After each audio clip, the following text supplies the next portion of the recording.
کہتے ہیں جی کیا ناخن کاٹنے سے روزہ ٹوٹ جاتا ہے؟ کیا ناخن کاٹنے سے روزہ ٹوٹ جاتا ہے؟ میری عمر 17 سال ہے، میری عمر 14 سال تھی تو میں نے بھولے سے بہت سارے روزوں میں ناخن کھا لیا تھا۔ ابے کاٹنے سے یا کھانے سے؟ عنوان ہے کاٹنے سے اور سوال پوچھا جا رہا ہے کھانے سے۔ کیا میرا روزہ ٹوٹ گیا اور اس کا کفارہ کیا ہوگا؟ ارمان صاحب لکھنؤ سے۔ دیکھیں ناخن کاٹنے سے تو روزہ نہیں ٹوٹتا، لیکن آپ نے یہ ہمارے جو کمپوزر ہے اس نے میرا خیال ہے گڑبڑ کی ہے کہ سوال کھانے کا تھا، اس نے عنوان ناخن کاٹنے کا ڈال دیا۔ تو آپ نے کھائے ہیں معذرت کے ساتھ، اب پتہ نہیں بریانی بنا کے ناخن کی کھائی ہے یا قورمہ بنا کے کھایا ہے۔ تو ویسے بائی دا وے ارمان صاحب لکھنؤ میں کیا باقی چیزیں کھانے کی نہیں ہیں؟ میں نے تو نہیں سنا، میں نے تو سنا لکھنؤ کھاتے پیتے لوگوں کا شہر ہے۔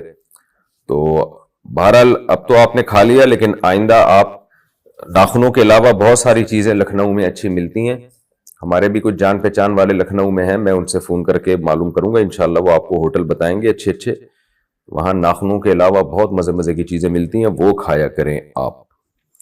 باقی جو آپ نے ناخن کھائے ہیں نا، ایسے کر کے کھائے ہوں گے آپ نے، تو ظاہر ہے کچھ بھی کھاؤ تو روزہ ٹوٹتا ہے اس سے۔ تو اس لیے آپ نے جتنے روزوں میں ناخن کھائے ہیں وہ سارے روزے آپ کے ٹوٹ گئے ہیں، کیونکہ آپ کی عمر 14 سال تھی۔ 14 سال جو انگریزی لحاظ سے جو 14 سال عمر ہوتی ہے، تو اس میں عام طور پر لڑکے بالغ ہو جاتے ہیں۔ بالغ ہونے کا مطلب یہ کہ نائٹ فال شروع ہو چکا ہو، احتلام شروع ہو چکا ہو۔ تو اگر آپ کو احتلام شروع ہو چکا تھا تو آپ بالغ ہو گئے تھے، اس کے بعد اگر آپ روزہ توڑیں گے تو شرعی طور پہ روزہ ٹوٹنے کے احکام آپ کے اوپر جاری ہوں گے بالغ ہونے کے بعد۔ بالغ ہونے سے پہلے اگر کسی نے روزہ توڑ دیا تو نہ اس کی قضا واجب ہے نہ کفارہ واجب ہے۔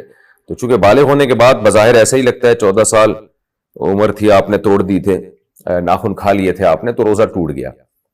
البتہ اس میں روزہ ٹوٹے گا، کفارہ واجب نہیں ہوگا، کیونکہ کفارہ جو واجب ہوتا ہے وہ کھانے پینے کی چیزیں کھانے سے واجب ہوتا ہے، یعنی وہ چیزیں جو عام طور پہ کھائی جاتی ہیں۔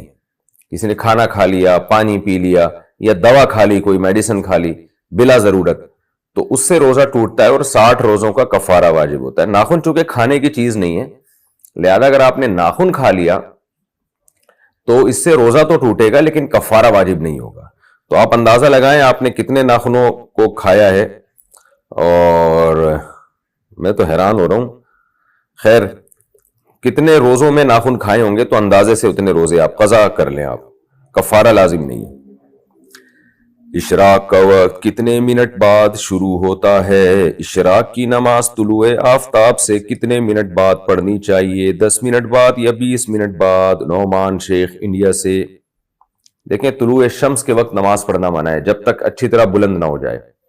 تو انڈیا، پاکستان، بنگلہ دیش، برما، سعودی عرب، یہ تمام علاقوں میں جو سورج تقریباً بلند جو ہوتا ہے نا، 15 سے 20 منٹ لگتے ہیں۔ سردی گرمی میں تھوڑا فرق ہے، یہ 15 سے 20 منٹ میں سورج اچھی طرح بلند ہو جاتا ہے۔ اتنا بلند ہو جائے کہ اس کی طرف دیکھنے میں مشکل ہو۔ ایک ہوتا ہے نا سورج کی ٹکیا جب نکل رہی ہوتی ہے، بالکل ایک سرخ کلر کا ہوتا ہے، اس کی طرف اس وقت اس پر نظریں جمانا آسان ہوتا ہے، تو وہ مکروہ وقت ہے، اس وقت نماز پڑھنا جائز نہیں ہے۔ جب تھوڑا سا بلند ہو جائے، سوا نیزہ کہا جاتا ہے جس کو، تو اس وقت پھر نماز پڑھنا جائز ہے، تو اس وقت پڑھ لیا کریں۔ اب یہ ان ملکوں میں تو 15 سے 20 منٹ کا وقت ہوتا ہے، لیکن جو ملک ایکویٹر سے دور ہیں ان میں پھر یہ وقت بہت لمبا بھی ہو سکتا ہے۔